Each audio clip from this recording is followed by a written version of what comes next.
Hello,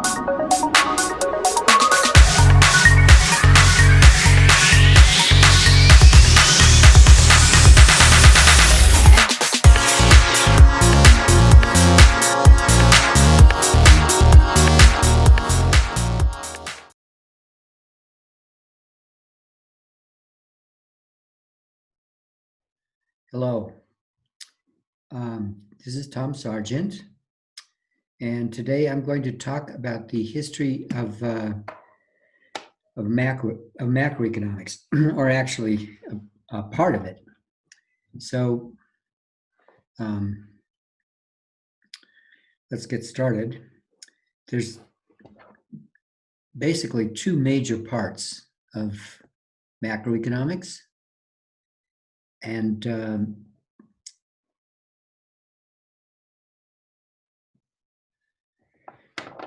first involves growth, and the second involves business cycles, and they're actually tied together. But today I'm going to talk about business cycles, and hopefully we'll see why. So the origins of the subject, I think of it being in the 19th century, when we have to remember there were very smart people, very good observers. They didn't have the tools that we have today, and that's going to be one of my themes.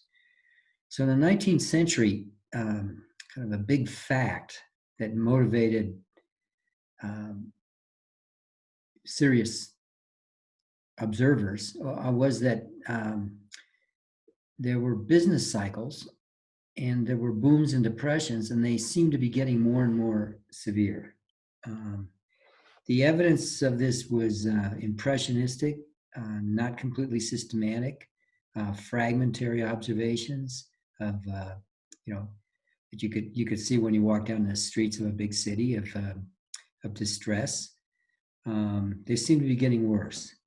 And Karl Marx, who was an astute observer of these things, thought that he saw them getting worse, and he thought that this was going to doom capitalism. As a scientific proposition, he thought there was something inherent in the dynamics of a market economy with private property and markets as the organizing principle that would make these depressions worse and worse.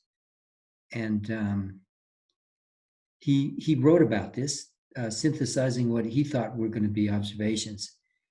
He was a very good economist in the classical tradition of Smith and Ricardo.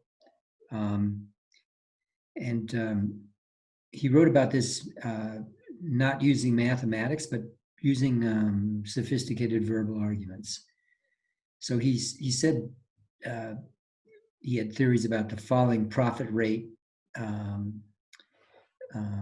that through the internal logic we're going to destroy market economies. For a time, it looked like his predictions might be right. In the 1890s, there was a very bad depression in Europe and the Americas. A lot of discontent, a lot of businesses closed, a lot of unemployment. And then there was a tremendously bad depression from 1929 to 1939, the so-called Great Depression. We're talking about that. And there, a number of observers thought that this was the ultimate confirmation of Marx's prediction. And it shook market economies in the Western world to their foundations.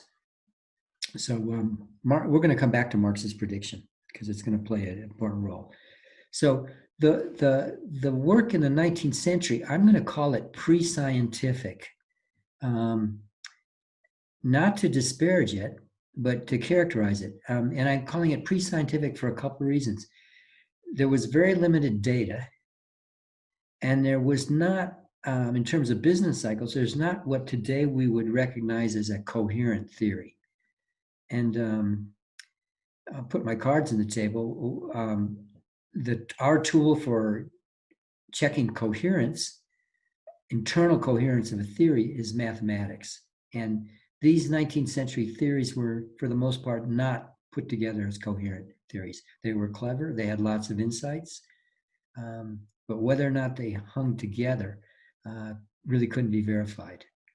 So now we're going to go to the 20th century. And essentially, macroeconomics is in some ways is a formal part. It's a formal theory. It's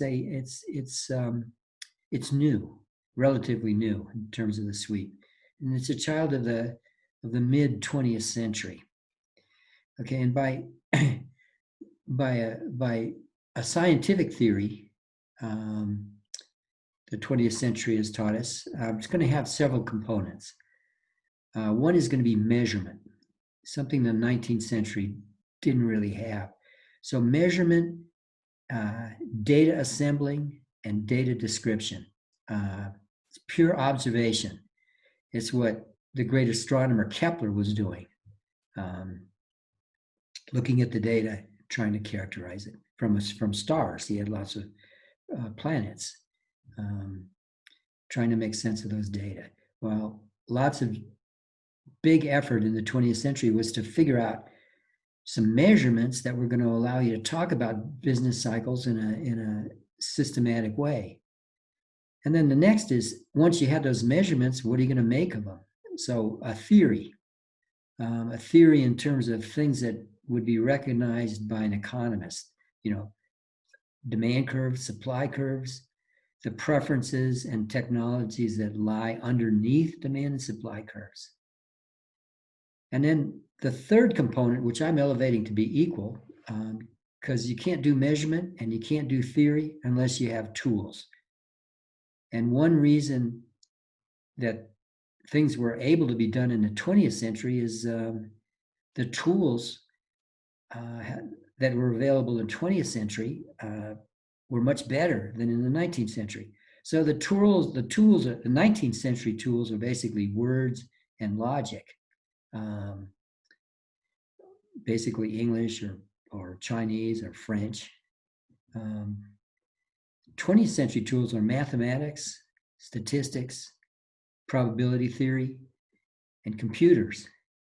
And some of the statistics and probability theory in particular, and parts of the mathematics that were going to be applied to solve macroeconomic problems didn't exist in the 19th century. And we'll come back to that. Okay, so I want to start by asking kind of what are the questions, the questions that the subject of macroeconomics, of business cycles, of recessions and depressions, booms, what are the questions? So the first question is, so think about this. Why don't this economies consist of many firms, many people, many activities. There's lots of shocks hitting things. There's weather shocks. There's health shocks, as we know now, but we'll come back to that. So why don't these micro shocks just average out? Like we have law of statistics, the law of large numbers. Why don't they just average out to be a constant? And why don't they average out like every period to be the same constant? So there's shocks that affect the demand for one commodity relative to another, but why don't they just average out so that there doesn't seem to be some kind of aggregate shock? So there must be something that's fighting a law of large numbers. And this is a question that some very good young people are addressing today. Okay, so then if they don't average out and there's some aggregate shock, that's their second question. Well, what are they? Are they so-called real shocks of the kind that maybe Solow and Prescott have stressed in some of their work? Are they real shocks? Are they monetary shocks? Are they somehow shocks that are somehow either put in there by something that happens in the credit and monetary system, or that's either put in by policymakers somewhere or else by something inherent in the financial system. What are they? So that's one of our key questions. And then the next question is, well, how should you even describe a business cycle? So you and I might have firm ideas about this, but we're the beneficiaries of this wonderful research that was done in the 20th century. But at the beginning of the 20th century is, well, how should you measure it? You've got fragmentary witnesses to the business cycle from all sorts of series. How should you summarize the data? You just can't dump all the data and keep track of them all at once. Somehow you have to summarize them. You need some data reduction, data summary. Now, nowadays, machine learning is all about that. But there were no machines and no computers of the kind that did that, and there were much less data read. Then here's a big question that we're going to come back to. Can governments do anything to prevent or at least moderate business cycles, recessions? Can governments do anything? Now, this is at the core of the question that Marx raised, the serious question. Is a market economy kind of doomed by its inherent characteristics, or is there anything that can be done to repair the patient and basically keep them healthy? And then the final thing is, how are price level movements associated with business cycles? Do they have anything to do with business cycles? Or are they at the core of the business cycle? A great business cycle theorist of the early 20th century, Irving Fisher, said, he wrote a paper saying, the business cycle was the dance of the dollar, all connected with price level movements. That's what he thought. But other people think differently. So this is still, these are first-class questions. They're enduring questions, and they're vital. And they've attracted some of the some wonderful minds in the 20th century, and they still do today. So I'm going to talk about measurement and theory and tell you kind of the history of it. And so put yourself in the 20th century, at the beginning of the 20th century, 1900, and you kind of you have these ideas. Marx wrote 1860, 1870. So people are writing about business cycles in words, but they don't have many numbers. So now there's two really impressive issues and research efforts, and these are all about measurement. And one comes from the National Bureau of Economic Research. It was the NBER, which is now in Cambridge. It used to be in New York. The key thing was Burns and Mitchell, Wesley Clare Mitchell and his student Arthur Burns. So their idea was they're going to go no holds barred. They're going to have no presumption about a theory. They just want to measure the disease. So they go get observations on everything they can. Production of pig iron, that was one of theirs. Production of various agricultural products. Fragmentary measures of prices of various kinds. So they'll literally get tens and scores and hundreds of measures, and they'll get time series of them. Pig iron production monthly or quarterly. They want at least quarterly. They get all these data, and they want to organize them. And what they're looking for is, in all these data, they somehow want to put them in bins and see if they can spot any patterns for them. So they struggled for years, and they came up with a methodology of grouping the series in certain ways and then taking certain averages.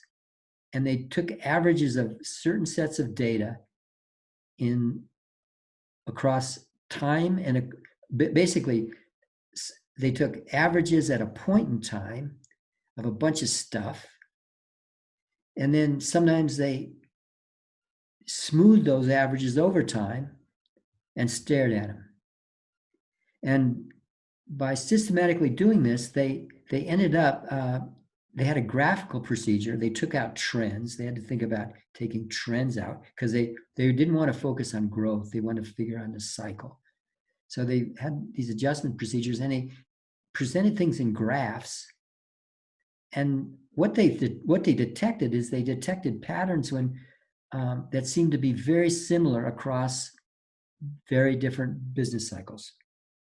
So they conjured up a notion of various kinds of averages, and they came up with these National Bureau of Economics business cycle dating procedures.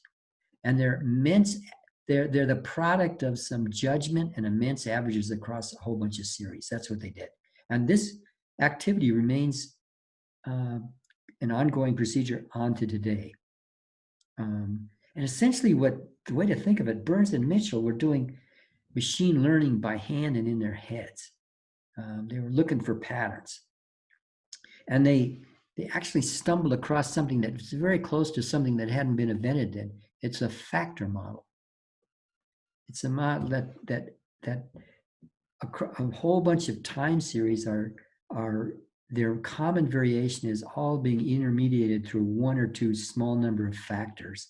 And you can think of the factor thereafter. It's the business cycle.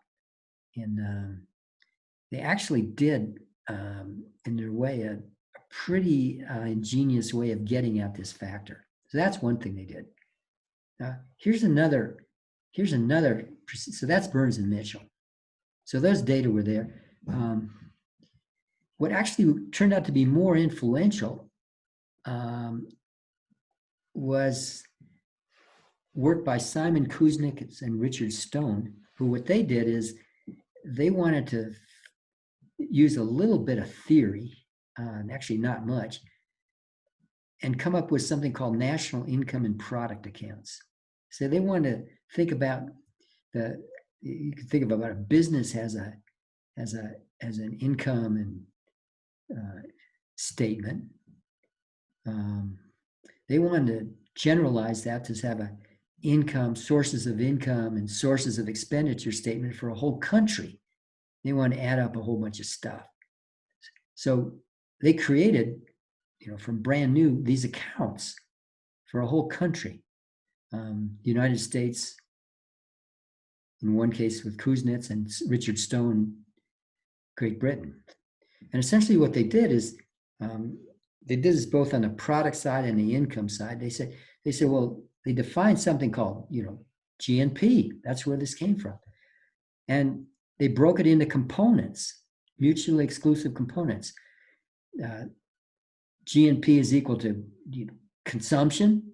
They had a definition of consumption. What kind of economic activities are consumption? What's investment? Things used to augment capital stocks. Government's purchases, exports, and imports. So I've written as C, I, G, X, and M. That's in a lot of economics books. So they organized accounts and kind of year by year at the beginning, eventually quarter by quarter, they got measures of consumption, investment, government expenditures, exports, imports, and they actually eventually you disaggregate that: consumption, durable consumption, non-durable consumption, services. So they basically created these components, and they just created the accounts and looked at them.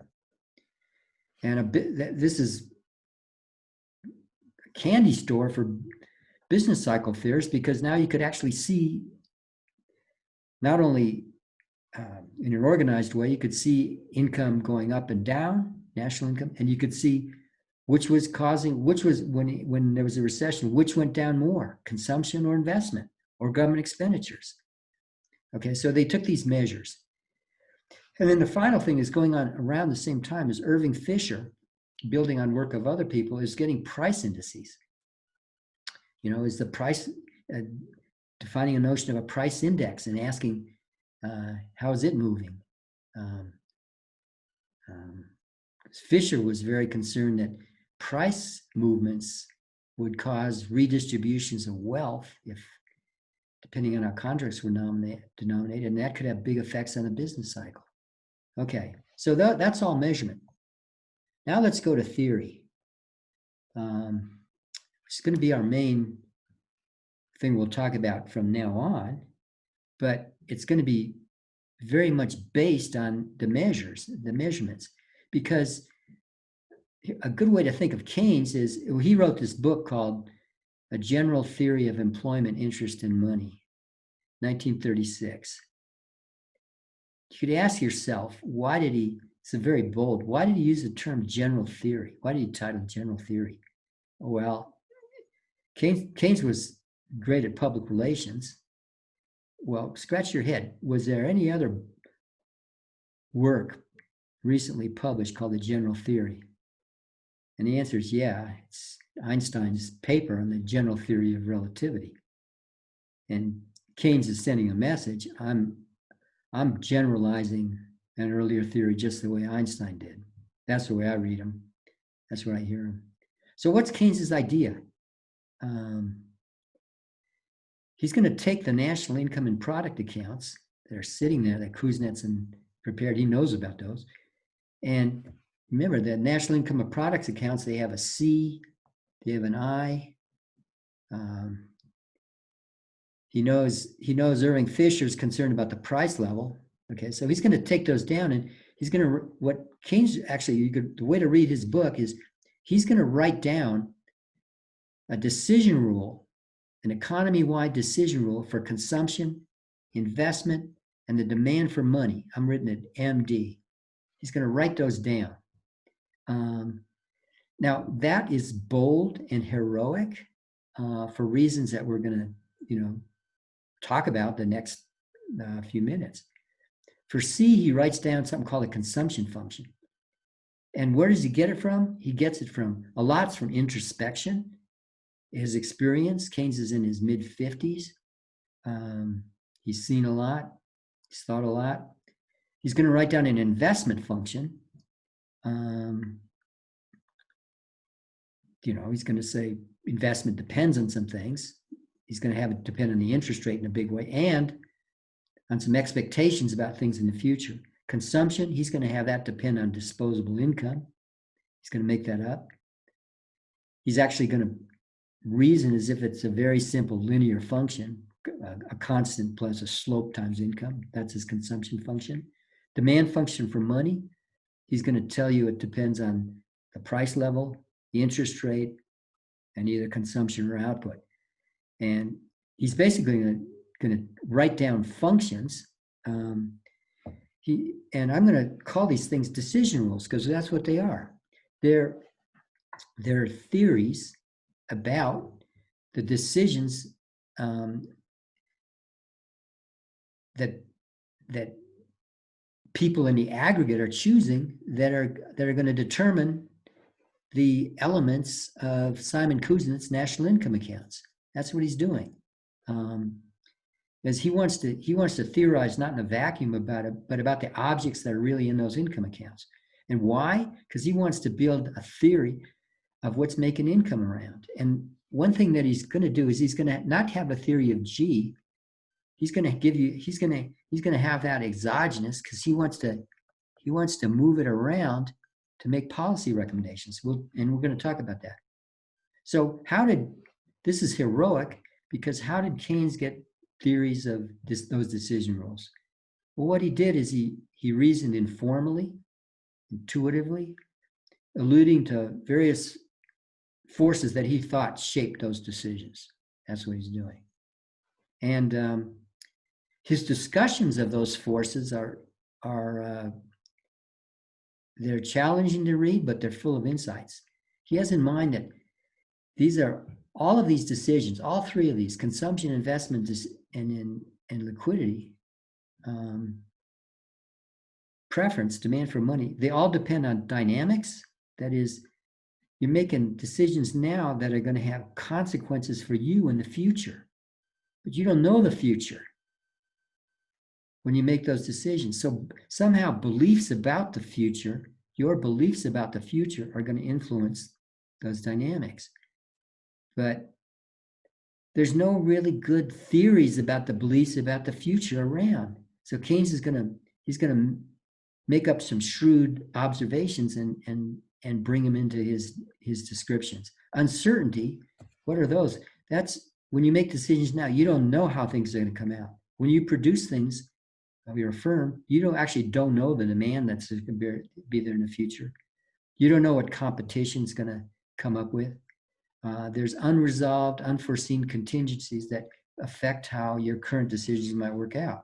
So Keynes thought these were really important ingredients into the consumption, investment, and liquidity preference decision.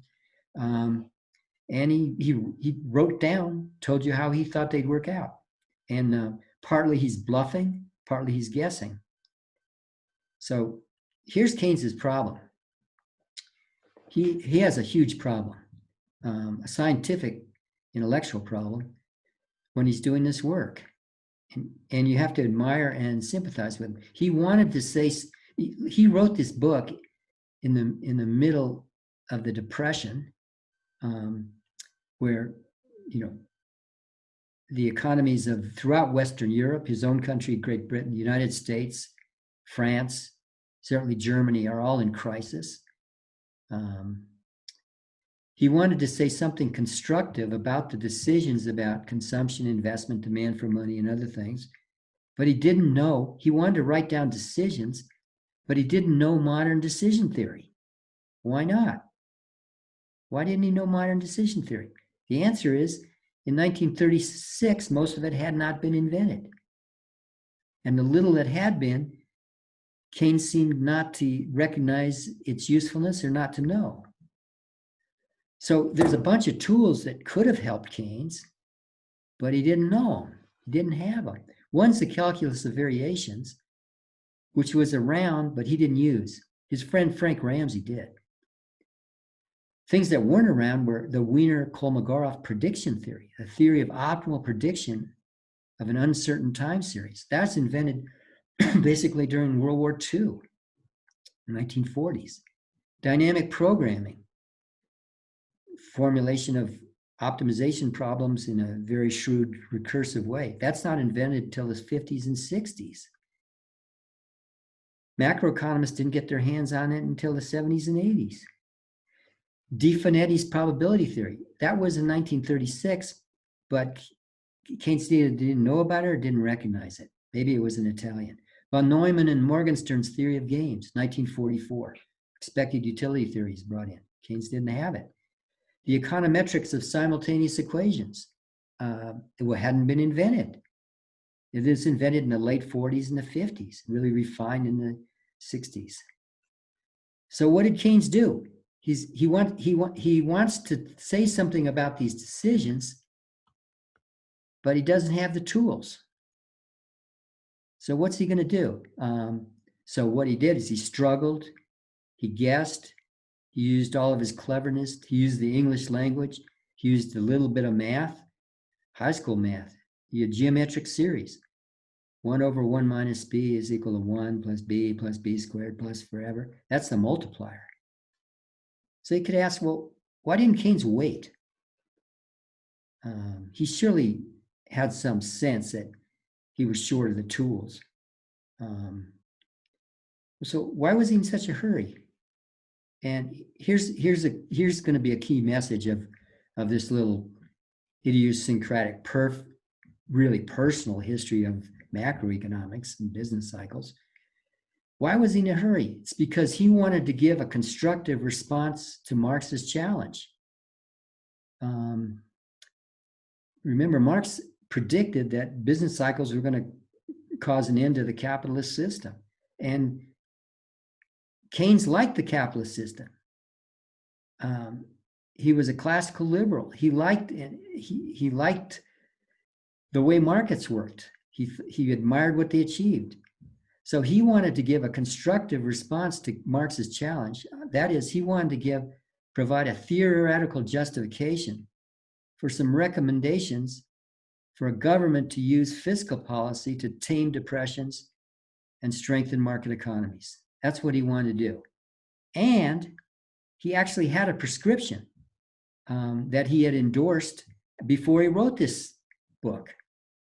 And it was a theory that it was a prescription that had been circulating both in England and in the United States. And here's what Keynes's ultimate prescription for a national government to fight depressions is. He wrote this down very clearly before he wrote the general theory, and he had given this advice to the government. But he did not, at the time that he gave this, he did not have a firmly worked out theory, which he wrote in the general theory. So what was his prescription? And think about this for today. So the idea is that what he said is the government should keep two budgets. Every government, the national government should keep, it should have a current account budget and it should have a capital account budget. So it should have two accounts, current account and capital account. What current account is expenditures that go out the window and don't generate any future revenues or future capital-like things. Capital account is public works projects, dams, roads, airports, with ports that generate physical capital and prospective revenues like tolls and fees for using them. So he said keep two budgets, and then he said his advice was on the current account budget, always balance it. Whatever you spend, you should have the revenues, tax revenues to do it. So you always run a balanced budget on the current account. So when people say Keynes was in favor of big deficits, that's kind of slandering Keynes. That's not what he said. You can't find it in the general theory, and you can find what I'm reporting in his, I think it's a 1928 or 29 document where he gives his recommendations. So then the second thing, so you always run a current account balanced budget. And then what you should do is you should run capital account deficits during depressions. We should use and what do you do it for? Public works. Use public works to fight the depression. That's a good time to build public works. And there were other people who were proposing that. Two Americans, Foster and Ketchings, were proposing that in the 1920s. It attracted some attention from both Herbert Hoover and Franklin Roosevelt. And Milton Friedman actually endorsed that recommendation in 1949. It's exactly Keynes's proposal. Okay, so we had this is what Keynes did. He made some guesses, came up with this description. He thought his guesses rationalized, justified his recommendations. Okay, so now we get to what we want to talk about. What were the responses, the scientific and intellectual response to Keynes's 1936 general theory? And there were a number of them.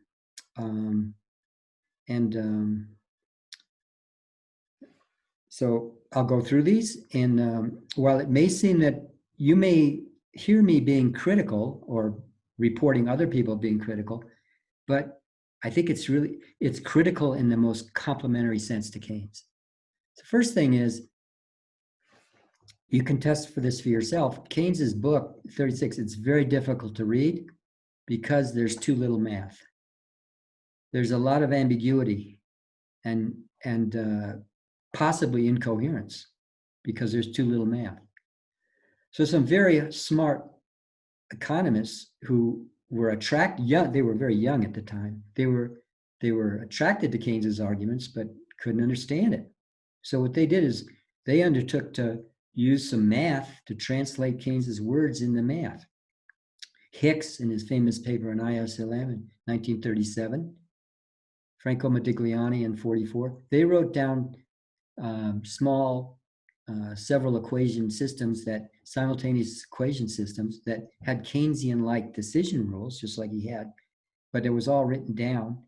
And then they solved for national income. They wrote down some simultaneous equations, solve for national income, and did a bunch of experiments. Paul Samuelson, in a famous 1939 paper, he wrote a difference equation. He tackled dynamics. He said, if you can talk about business cycles, you can't just write down the kinds of equations that Keynes did in his book. You need equations that describe how things evolve over time. So he did.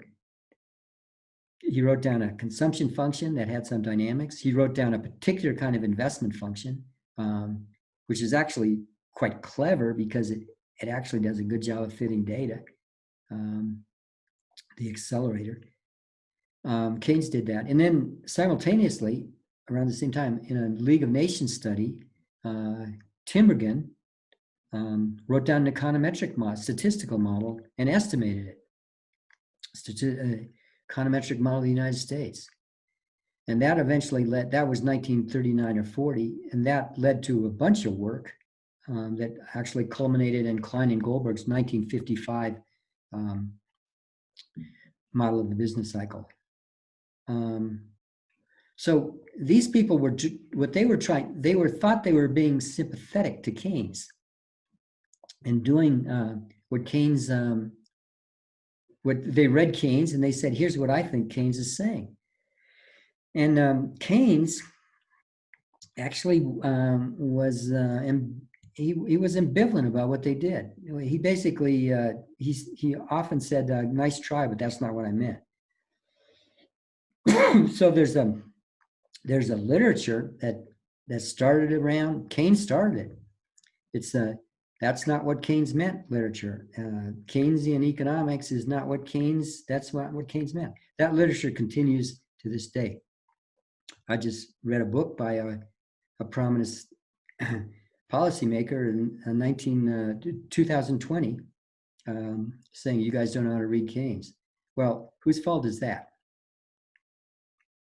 If you read a paper by Arrow or Krebs, if you understand the math, you understand the paper. But Keynes, there's more ambivalence. So there's a bunch of very creative work that was spawned by Keynes and in this line, and Keynes should get a lot of credit for that. Here's another enduring criticism at the time. People like Leontief, a bunch of people made this. The work has the lack of micro foundations.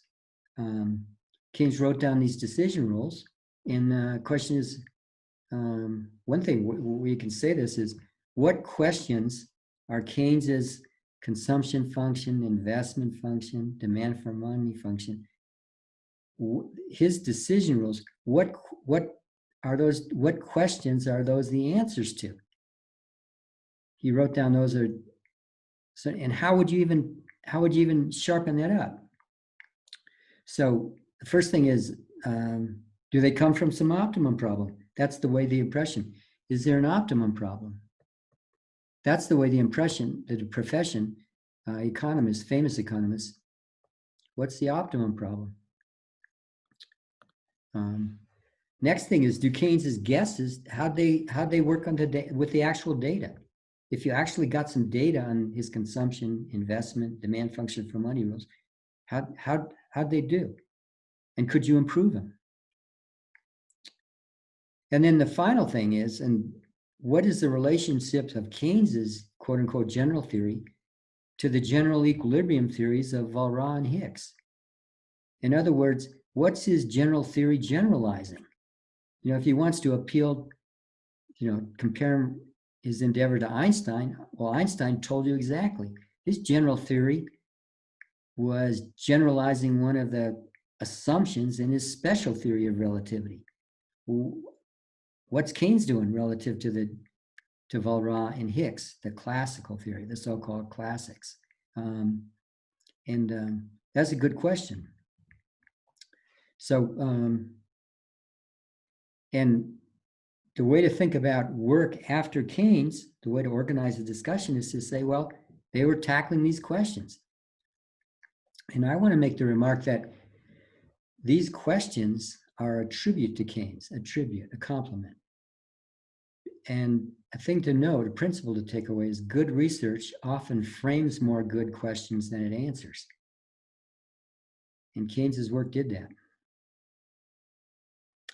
So after the war, post-World War II, macroeconomics, what was the research program?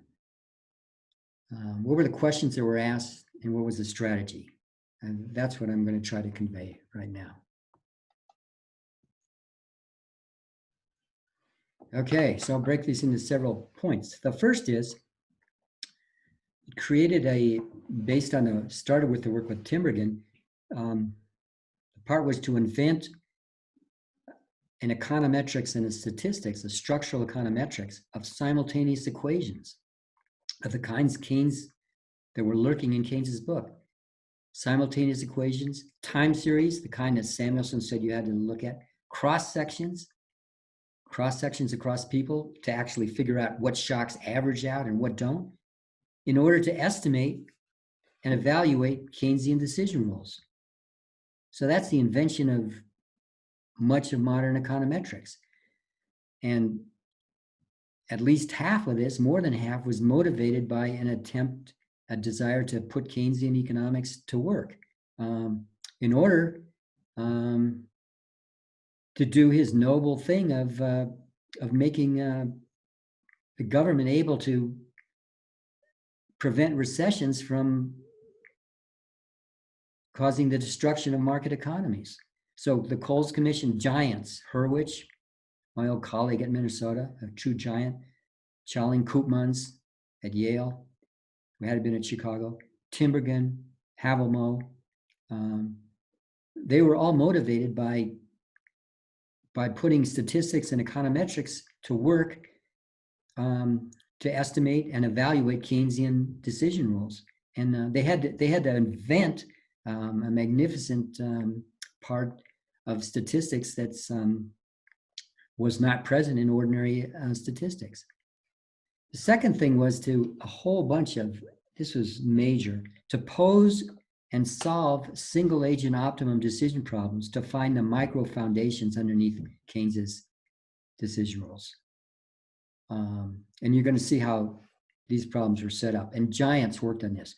So the first is, what question does the consumption function answer?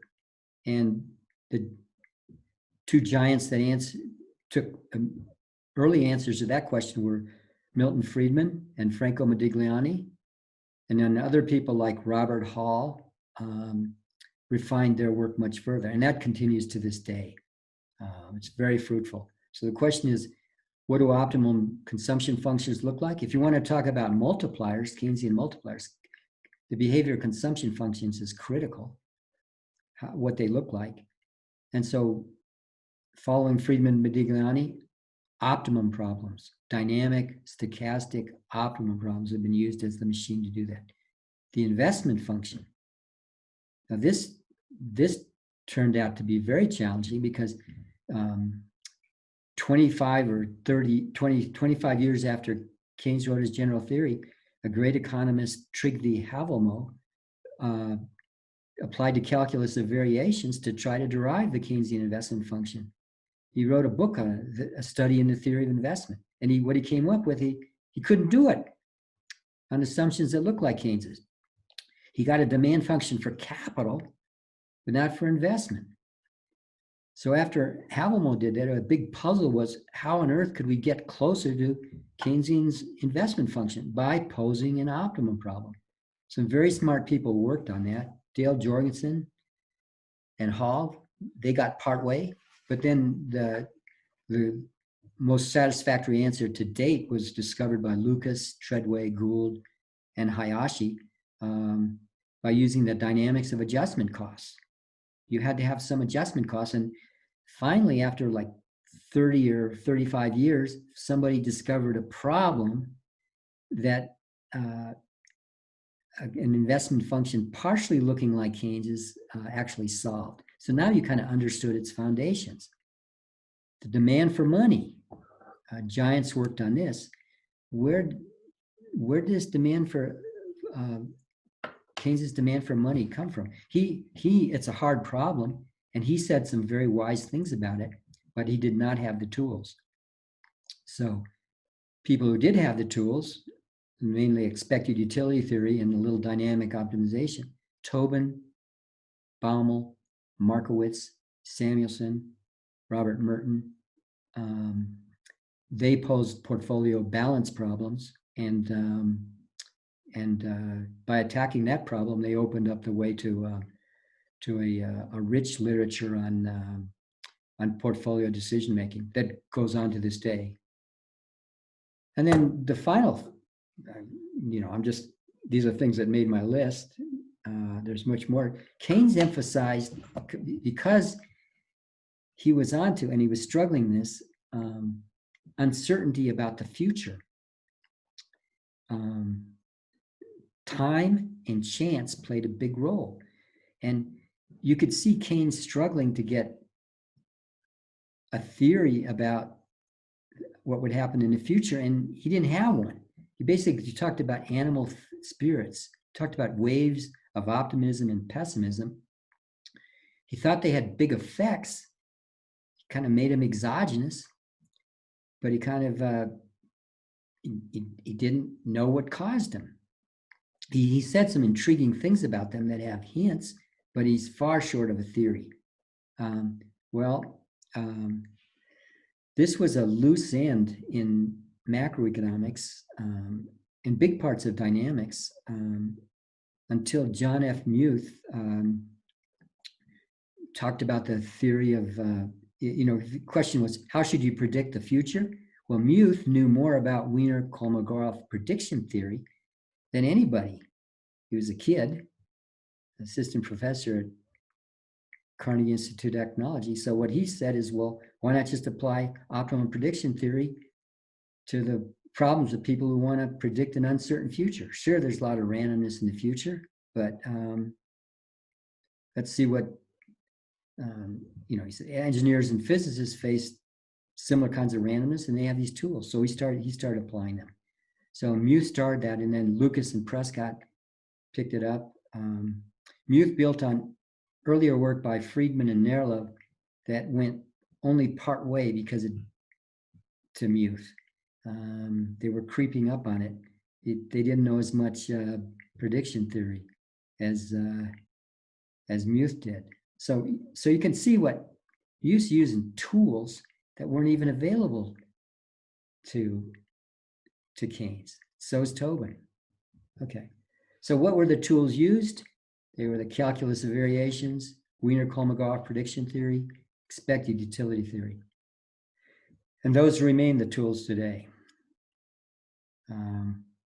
They're the tools, and refinements of them are used by young people today to refine the questions and the answers. So let's go back to Keynes. Back to Keynes's response to Marx. So remember, Keynes's response to Marx was, no, the capitalist economy, business cycles do not doom the capitalist economy if wise governments use counter-cyclical fiscal policy. And Keynes, what he wanted to do was use public works, infrastructure projects, time them to fight recessions. That might ring a bell to you all over the world now, from Washington to Beijing. Governments have bought that. This leads me to elaborate on this. Paul Samuelson. You don't hear about this as much as anymore, but you should hear about it. It's Paul Samuelson's neoclassical synthesis. And here's what the principle was. He said, if a government uses Keynesian fiscal and monetary policy to keep an economy close to full employment, then the classical microeconomics of Laureate and Marshall applies, and the market economy works well. So that's his refinement, or making kind of more precise Keynes's answer to Marx. It's like, and it also gives a sophisticated version of what does it mean that Keynes had a more general theory than Walrasian, Marshallian general equilibrium theory? Well, it was, it's a patch.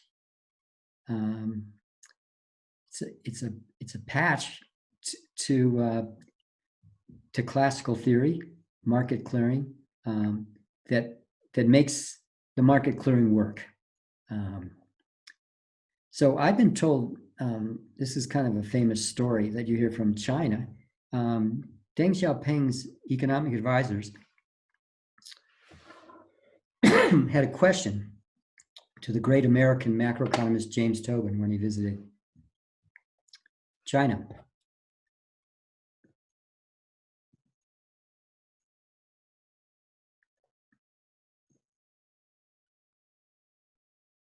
Okay, it was a key question. It was, why was Karl Marx wrong about business cycles in market economies? Because Marx said these business cycles are going to get worse and worse and worse, and they were going to bring down market economies. But it hasn't happened. He's right. This question is being asked in the early 1980s. And what was Tobin's answer? He explained the neoclassical synthesis to Deng Xiaoping's advisors, that if you use monetary and fiscal policy, will the market economy do it on its own, with just a agnostic any kind of macro policy that you could think of? No. But if you use a wise one, then you can keep the economy full to employment, and once you're there, then classical market economy principles for analysis and work, and the economy will perform well. So I love macroeconomics, and I respect the people who've worked in it, the giants.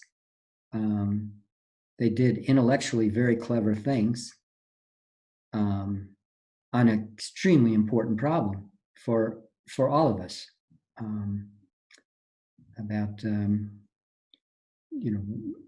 I personally, both of my grandfathers were devastated by the Great Depression. One got up again and one never did. It was very sad. And I saw them, loved them both, but I saw them. So depressions can do really bad things. And what the goal of macroeconomists, the goal of Keynes and Samuelson and the neoclassical things, I view as a noble thing. So the quest continues. These giants who built on Keynes, responded to Keynes, their work was also great in the sense that Keynes was. They left many unanswered questions too, including Muth with rational expectations, including Tobin, his demand for money, including Markowitz. There's so many open questions for refinement. So the quest continues. So here's some of the open questions. What are those aggregate shocks? Do we really have them nailed out? We know things don't average out, but we're still learning about why they don't average out and what those aggregate shocks are. And some smart people have worked on this, continue to work on it. Chris Sims has worked on it, John Cochrane, Lars Hansen, building on Solo's work.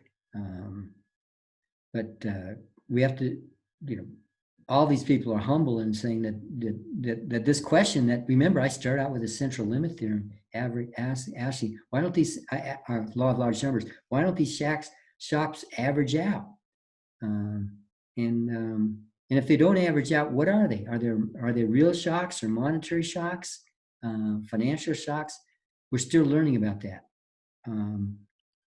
They are some kind of aggregate shocks. We kind of know that because all business cycles kind of look alike. Similar things happen in all of them. And kind of understanding why, we're still learning about bubbles and incentive problems, insurance. How do you even define a bubble?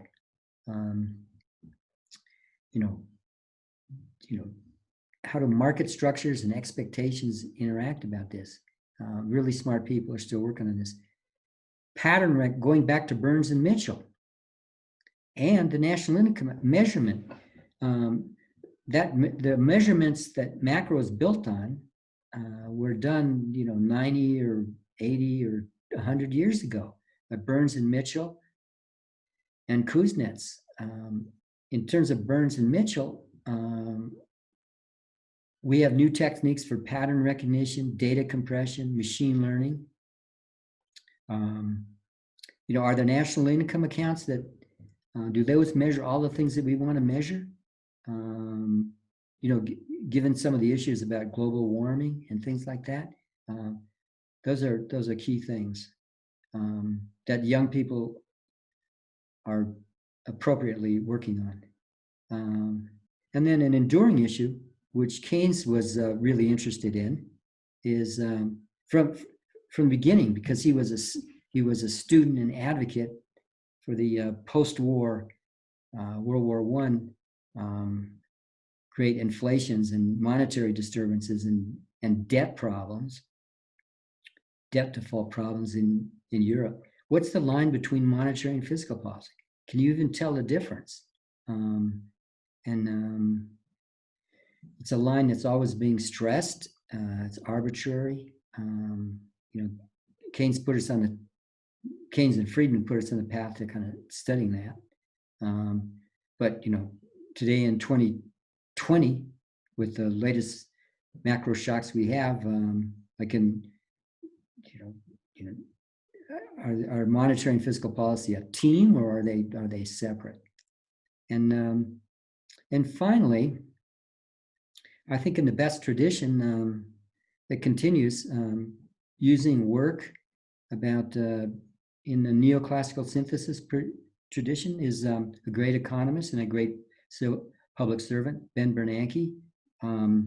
His American Economic Association presidential address that's just come out is talking about how to use serious macroeconomic models to study, augment, and innovate the tools that monetary and fiscal authorities have to continue Keynes and Tobin's quest and Samuelson's quest to make the neoclassical synthesis a continuing reality.